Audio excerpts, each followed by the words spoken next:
నేను పెట్టిన పోస్టులకు వచ్చి చాలా మంది నిన్న రామ్ చరణ్ గారికి జ్ఞానం ప్రసాదించాలని ఒక పోస్ట్ పెట్టాను నేను. ఆ పోస్ట్ కి చాలా మంది వచ్చి ఫ్యాన్స్, పాపం చాలా పెద్ద ఫ్యాన్స్ వాళ్ళంతా. అరే ఫ్యాన్స్ అందరికి ఒకటే మాట అడుగుతున్నాను నేను. అయితే నేనేమంటానంటే ఫ్యాన్స్, నాకు కూడా ఫ్యాన్స్ ఉంటారు, నాకు కూడా వెల్ విషర్స్ ఉంటారు. అలాగే రామ్ చరణ్ గారికి నేను కూడా ఫ్యానే, చిరంజీవి గారికి నేను కూడా ఫ్యానే, పవన్ కళ్యాణ్ గారికి నేను కూడా ఫ్యానే. కానీ నేను ఫ్యానే, కానీ దేవుడి కంటే పెద్ద ఫ్యాన్ కాదు నేను. ఫ్యాన్స్ అంటే ఎవరికైనా ఆర్టిస్టులకి దేవుడే నాకు ముందు, దేవుడికి పెద్ద ఫ్యాన్ నేను. దేవుడి తర్వాత ఎవరికైనా ఫ్యాన్, అంతే కదా. తల్లి తండ్రి దేవుడు, ఆ తర్వాత ఎవరికైనా ఫ్యాన్. అంతేగాని దేవుడిని కూడా పక్కన పెట్టేసే అంత ఫ్యాన్ బేస్ నాకు లేదమ్మా, అవసరం కూడా లేదమ్మా. దేవుడి గురించి కూడా మాట్లాడకూడదు, వాళ్ళు చేస్తున్న తప్పులు ఎత్తి చూపకూడదు. ఎత్తి చూపిస్తే నువ్వు చేసిన క్యారెక్టర్స్ ఏంటి, నువ్వు మాట్లాడే పద్ధతి ఏంటి, నువ్వేం సినిమాల్లో ఏం క్యారెక్టర్ చేసావు, నీకు బుద్ధి ఉందా అని మాట్లాడే ఎదవలు ఎవరైతే ఉన్నారో ఆ ఎదవలకి చెప్తున్నా, ఒరే ఎదవల్లారా, మీరు ఫ్యాన్స్ అయితే అవ్వండి, ఏమన్నా కండి, మనకు అనవసరం. ఎందుకంటే నాకు కూడా బోల్డ్ మంది ఫ్యాన్స్ ఉన్నప్పుడు, నేను కూడా కొంతమందికి ఫ్యాన్స్ అయినప్పుడు, దేవుడు నువ్వు హిందూరా, ఫస్ట్ నువ్వు హిందూరా, అతను కూడా చాలా మంచివాడురా. రామ్ చరణ్ ఎవరు తిట్టలేదు, నా పోస్టులో నేను ఎక్కడ తిట్టలే. ఆయనకి ఎవరో పట్టుకెళ్లి వాడెవడికో ఇచ్చిన మాట కోసం ఈయన వెళ్ళాడు, ఆయనే ఒప్పుకున్నాడు. అంత దమ్ము ధైర్యం ఉంటే వాడిని మన గుడిలోకి తీసుకురావాలి కదా, అది చేయలేదు కదా. మన గుడిలోకి వాడిని తీసుకురానప్పుడు ఇతను వెళ్లి అక్కడ మొక్కాడు. చాలా మంది పాపం చాలా కోసేసుకొని చించేసుకొని ఓవర్ స్వామి దగ్గరికి అందరు వెళ్తున్నారు. అయ్యప్పలు ఓవర్ స్వామి దగ్గరికి వెళ్ళినప్పుడు ఏం కళ్ళు మూసుకున్నావు, ఏం పీకుతున్నావు అని అడిగారే. మేము ఎవరు ఓవర్ను మొక్కమని చెప్పం, ఇదంతా కల్పిత కథలు. అయ్యప్ప స్వామి జన్మం జరిగినప్పుడు ఓవర్ ఎవరు, అసలు ఓవర్ ఎక్కడొచ్చాడు? ఓవర్ కథ ఉందా? కల్పితాలు కథలన్నీ మనం తీసుకొని బీబీ నాంచారు గురించి ఒక దగ్గర చెప్తారు, ఇంకో దర్గాలో ఏమో శివలింగం ఉన్న దగ్గర ఏమో దర్గాను కడతారు, ఇంకో దగ్గర ఇంకోటి చేస్తారు, ఇంకో దగ్గర ఇంకోటి చేస్తారు, ఆ పండగ అంటారు, ఈ పండగ అంటారు. ఇవన్నీ మనకి సిగ్గులేని సెక్యులర్స్ కి అందరికి వెళ్లి చేసుకునేది ఇదంతా. అర్థమైందా? నేనేం ఓవర్ను మొక్కమని ఎప్పుడు చెప్పలేదు, ఎక్కడ ప్రమోట్ చేయం మనం. మనకు తెలిసిన తర్వాత, మనకు తెలియనప్పుడు, జ్ఞానం లేనప్పుడు మనం కూడా వెళ్ళుంటాం దర్గాల వైపు, మనం కూడా చేస్తుంటాం. ఎందుకంటే తెలియనప్పుడు, తెలిసిన తర్వాత కూడా మారకపోతే మనం మనుషులం కాదు కదా.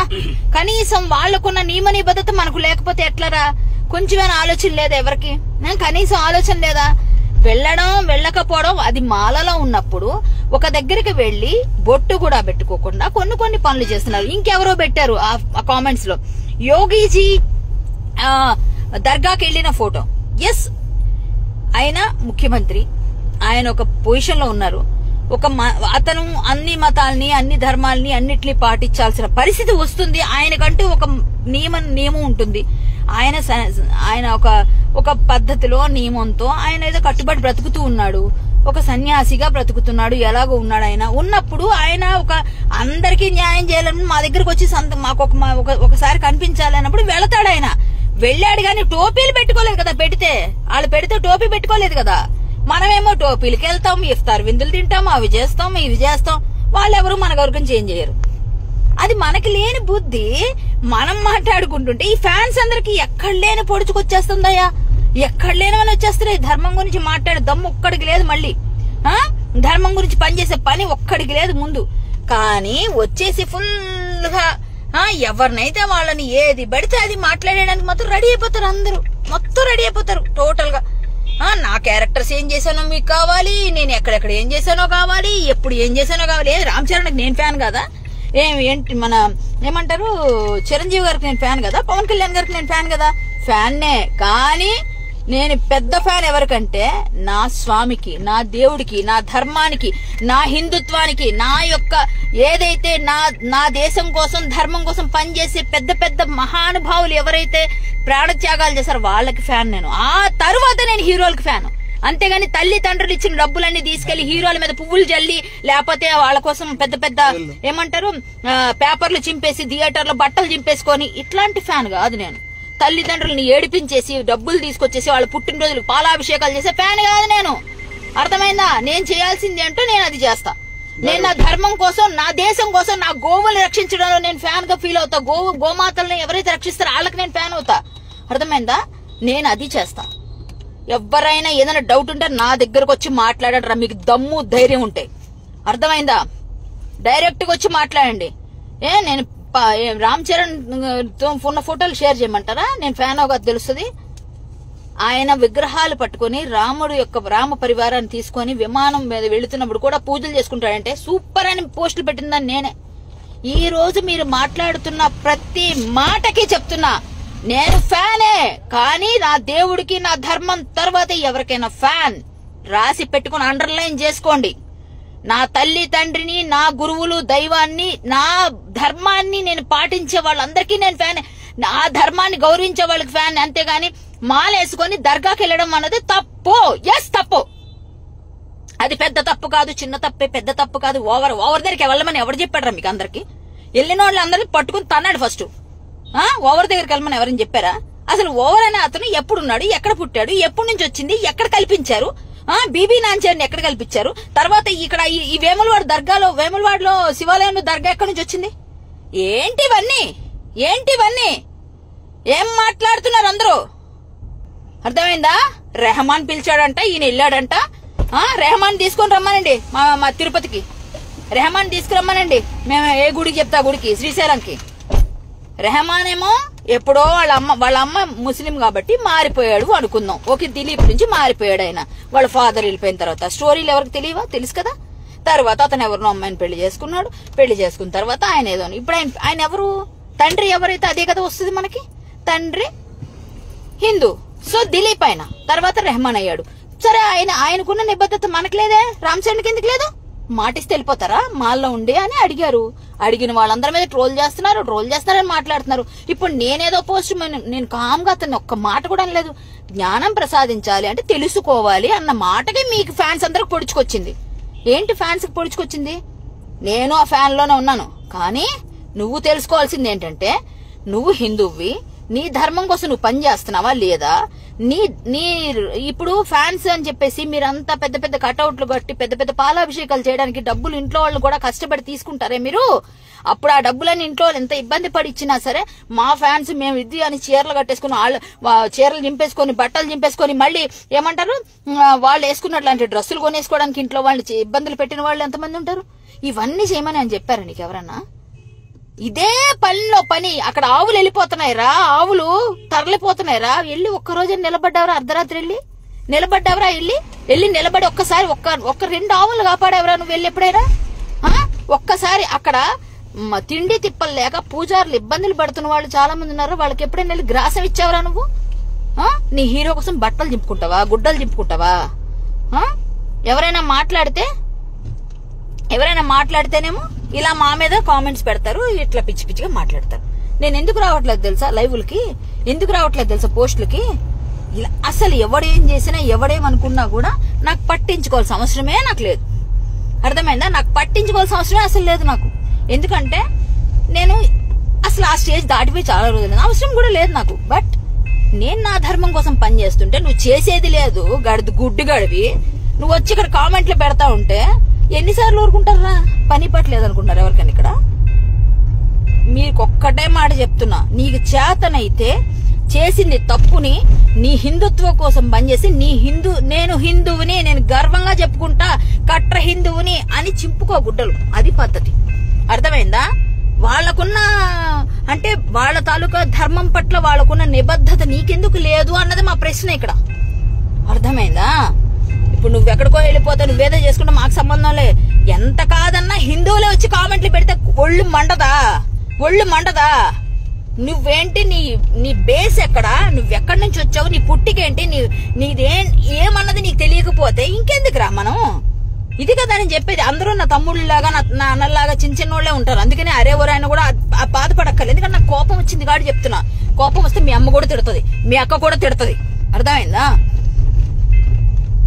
ఇంకొకసారి నీ ధర్మం కోసం తప్పులు చేస్తున్న వాళ్ళని సమర్థించావో, నీ హీరో అయితే మీ అమ్మా నాన్న హీరో అవ్వాలి, నీకు మీ ఇంట్లో వాళ్ళని హీరో అవ్వాలి, నీ ఊర్లో నీకంటూ ఒక పేరు రావాలి. అంటే నీ కోసం నువ్వు బ్రతకడం కాదు, ప్రపంచంలో నేను ఇంత చిన్న పనైనా చేశాను, ఈ రోజు నేను ఒక మంచి పని చేశాను అని నువ్వు చెప్పుకోగలగాలి. అలా ఎదుగు. నా హీరో కోసం నేను పెద్ద పోస్టర్ కట్టాను, మా అమ్మ నాన్నని ఏడిపించాను, ఇది కాదు కావాల్సింది. మళ్ళా చూడు, మాట్లాడడానికి వస్తారు ప్రతి ఒక్కడును.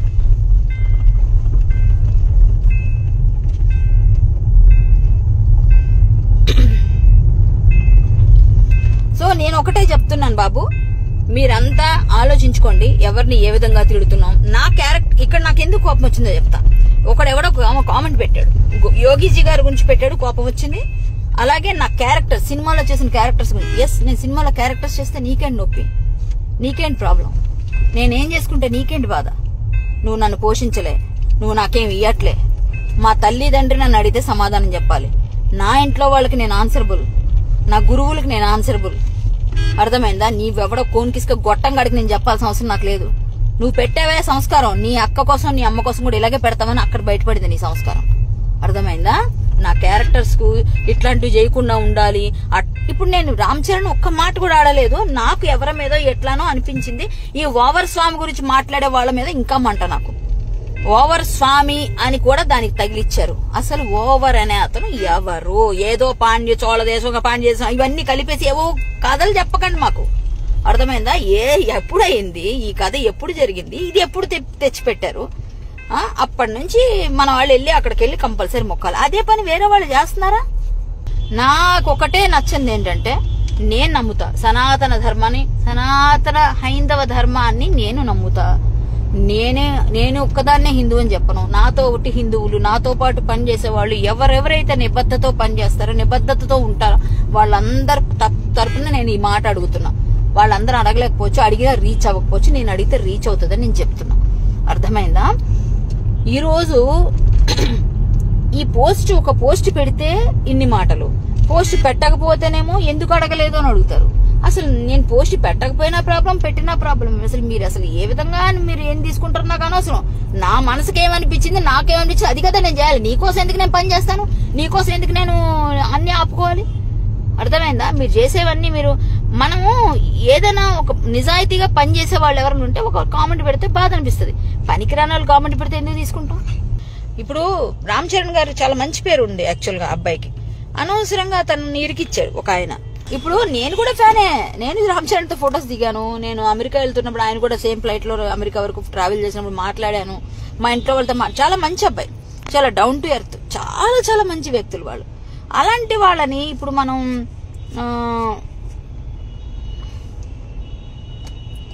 ఏంటంటే వాళ్ళు అనడానికి ఏం లేదు, కాకపోతే తెలుస్తుందని, ఇంకొకసారి ఇలాంటి పని చేయకూడదు, ఇంత వ్యతిరేకత వచ్చిందని తెలియాలని పోస్టులు, తెలియాలని మాటలు, రేపొద్దున ఇంకోసారి మళ్ళీ అబ్బాయి ఇలా చేయకూడదు అని. రామ్ చరణ్ చాలా మంచి వ్యక్తి. ఎన్నోసార్లు కలిసాము. నేను రంగస్థలం సినిమాలో మా నాన్నగారు యాక్ట్ చేసినప్పుడు మేము ఫోటోలు దిగాము, డబ్బింగ్ స్టూడియోస్ లో కలిసినప్పుడు ఫోటోలు దిగాను. నా దగ్గర 3-4 సార్లు ఆయన కలిసిన ఫోటోలోనే మాట్లాడాను. చాలా డౌన్ టు ఎర్త్, మంచిగా మాట్లాడతారు. ఇది మనకి ఎట్లా అనిపిస్తుంది అంటే, ఇలాంటివన్నీ చూసినప్పుడు కొంచెం పెయిన్ వస్తుంది అనమాట. అందువల్ల నేను బాధపడుతూ మాట్లాడడం తప్ప నాకేం అతని మీద కోపం లేదు. అతని మీద అభిమానం ఉంటే ఫ్యాన్స్ మళ్ళీ తిరిగి ఏదో ఒకటి వేసేయాలి బురద అని చెప్పేసి, అట్లే మన హిందువులే మన మీద బురద వేస్తే బాధ అనిపించదు. ఇప్పుడు నా క్యారెక్టర్స్ కావాలి, నా సినిమాలకి అన్ని తీసి మాట్లాడుతున్నారు. ఒక పక్క యోగిజీని మాట్లాడతారు, ఒక పక్క ఏమో పవన్ కళ్యాణ్ గారి గురించి మాట్లాడతారు. పవన్ కళ్యాణ్ గారు నిజంగా ఈ రోజు తీసుకున్న స్టాండ్ వాళ్ళు ఎంత బాగుంది. ఈ రోజు నా టీటీడీ దేవస్థానం వాళ్ళు ఒక ఎంతమంది, కనీసం ఒక 300-400 మంది అన్యమతస్తులు ఉన్నారు. వాళ్ళందరినీ వేరే దగ్గరికి వెళ్ళిపోండి, లేకపోతే మీరు స్వచ్ఛందంగా పదవి విరమణ చేయండి అని చెప్పారు. ఎంత సూపర్ డెసిషన్ ఈరోజు టీటీడీ బోర్డు, కొత్త బోర్డు నాయుడు గారు తీసుకున్నది. నేను హర్షం వ్యతిరేకం చేస్తాను. ఎందుకంటే హర్షాతిరేకం అంటే ఎలా చెప్పాలంటే, హర్షం వెలిబుచ్చారు అంటారు కదా, దాన్ని మళ్ళీ రివర్స్ అయిపోతుంది. చాలా నాకేదో ఎక్కడో నేను ఆలోచిస్తున్నాను. నేను భలే హ్యాపీ ఫీల్ అయ్యాను. ఎన్ని సంవత్సరాల నుంచి కొట్లాడుతున్నారు ఎన్నో సంస్థలు గాని, మేం గాని, అందరూ, ప్రతి హిందుత్వవాది ఆశ అది ఏంటి, ఖచ్చితంగా ఆయన ఇప్పుడు ఎవరు వచ్చిన ప్రభుత్వం ఇమ్మీడియట్ గా అన్యమతస్తులు తొలగించాలి. అవునండి, వాళ్ళ దేవాలయాల్లో మనం ఉండనప్పుడు, వాళ్ళ ప్రార్థనా స్థలాల్లో మనం లేనప్పుడు మన దేవాలయాలతో వాళ్ళకి పనేంటి? మనం ఇచ్చే డబ్బులతో వాళ్ళకి పనేంటి? వాళ్ళకి జీతాలేంటి? ఎవరు ఏ పోస్ట్ పెట్టినా కూడా నేను చూసానా, నా వరకు నేను వాళ్ళకి సపోర్ట్ గా ఉన్నట్టే ఉంటాను. మీకు నచ్చలేదు నా పద్ధతులు, మానేయండి. మీరు నన్ను అన్ఫ్రెండ్ చేసుకుని వెళ్ళిపోవచ్చు, I don't mind, okay. But నేను ఒకటే ఏంటంటే, నా ధర్మం కోసం నా వ్యక్తిత్వాన్ని నేను దిగజార్చుకొని నాకు నచ్చిన పని నేను చేస్తాను తప్ప ఎవరికో నచ్చిన పని చేయమంటే నేను చేయను. ఇంకా చెప్పాలంటే నా ధర్మం కోసం నేను పని చేస్తాను. స్వధర్మో నిధనం శ్రేయ అన్నారు. పరధర్మో భయావహ. కాబట్టి నేనేమంటానంటే నాకు నచ్చిన పనే నేను చేస్తాను. సో నేను ఏ పోస్ట్ పెడితే మీకు నచ్చితే నచ్చినట్టు ఉండండి. మీ ఇంట్లో అక్క చెల్లి లేరా?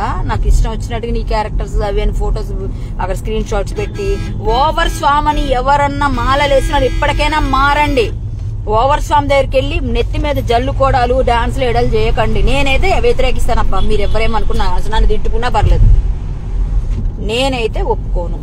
ఇదే నేను చెప్పబోయేది. ఇప్పుడు చెప్పినా ఎప్పుడు చెప్పినా ఎన్ని సంవత్సరాల తర్వాత చెప్పినా ఇదే చెప్తా. అలాగే కొన్ని నేను వ్యతిరేకిస్తా. అందుకే నేను పోస్ట్ పెట్టాను. నచ్చిన వాళ్ళు నన్ను తిట్టుకున్నా పర్వాలేదు. నేను కూడా మెగా ఫ్యామిలీకి పెద్ద ఫ్యాన్. బట్ నా ధర్మం కన్నా పెద్ద ఫ్యాన్, నా దేవుడి కన్నా నా ధర్మం కన్నా నేను ఎవరికి పెద్ద ఫ్యాన్ కాదు. ఆ తర్వాతే అందరూ. అర్థమైందా?